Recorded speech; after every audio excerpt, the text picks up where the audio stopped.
Hello, আসসালামু আলাইকুম। শখের খামার ফরিদপুর ইউটিউব চ্যানেল থেকে ছোট্ট একটা শর্ট ভিডিও নিয়ে চলে আসলাম।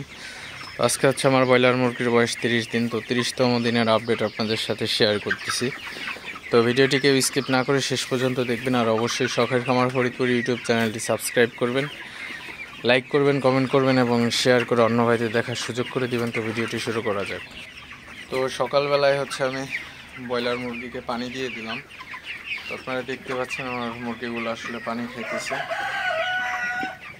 তো সব জায়গায় মুরগিগুলো পানি খাইতেছে আসলে। তো মুরগিগুলোকে সুস্থ রাখতে হলে অবশ্যই পানির বিকল্প কিন্তু কিছুই নেই, এবং লিটার ব্যবস্থা ভালো রাখতে হয় আসলে। তো সবসময় বিশুদ্ধ আর কি ফ্রেশ পানি দেওয়ার চেষ্টা করবেন। ফ্রেশ পানি দিলে মুরগি কিন্তু অনেকাংশে ভালো থাকে। এই জিনিসটা আমি অনেকবার খেয়াল করছি। মুরগির পানির পর যদি আপনি অপরিষ্কার অবস্থায় পানি দেন, সেক্ষেত্রে কিন্তু মুরগি কিন্তু অসুস্থ বেশি হয়। এই জিনিসটা আমি খেয়াল করছি।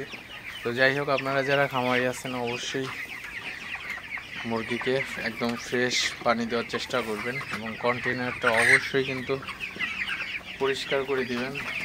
একদিন পর পর কিন্তু কন্টেনার অবশ্যই ভালো করে পরিষ্কার করবেন। কন্টেনার পরিষ্কার করাটা কিন্তু অতি জরুরি। আপনারা যারা খামারি আছেন, তো হালকা ভুলের জন্য কিন্তু অনেক ক্ষতি হয়ে যায় আসলে। তো এই জিনিসগুলো আপনারা অবশ্যই খেয়াল রাখবেন। মুরগিকে বেশি বেশি পরিচর্যা করবেন। সঠিক পরিচর্যার মাধ্যমেই কিন্তু একজন সফল খামারি হয়ে উঠতে পারেন আসলে। তো আমার পথ চলা কিন্তু প্রায় 4 বছর হয়ে গেছে এই সেক্টরে। তো আমি কিন্তু প্রথম অবস্থায় কিন্তু তেমন একটা কিছুই বুঝতাম না। তো যাই হোক, আল্লাহর রহমতে এখন কিন্তু নিজের ব্রয়লারের সমস্ত কিছু আসলে নিজেই মেনটেন করতে পারি। কখন কী ওষুধ লাগে, কখন কি হয় আসলে সব কিছু কিন্তু আমি নিজেই আসলে করতে পারি।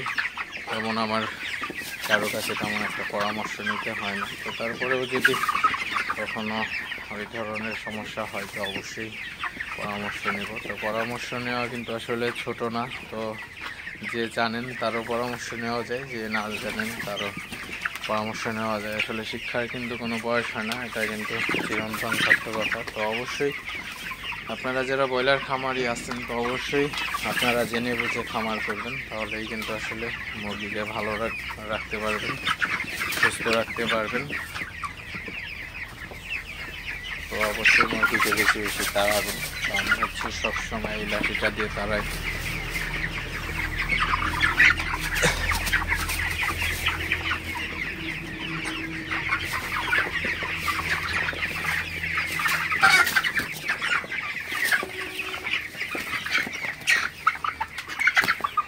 তো যাই হোক, ভিডিওটি আর বেশি বড় করবো না। সবাই ভালো থাকবেন, সুস্থ থাকবেন। দেখা হবে না কোনো নতুন ভিডিওতে, নতুন কোনো আপডেট নিয়ে। আসসালামু আলাইকুম।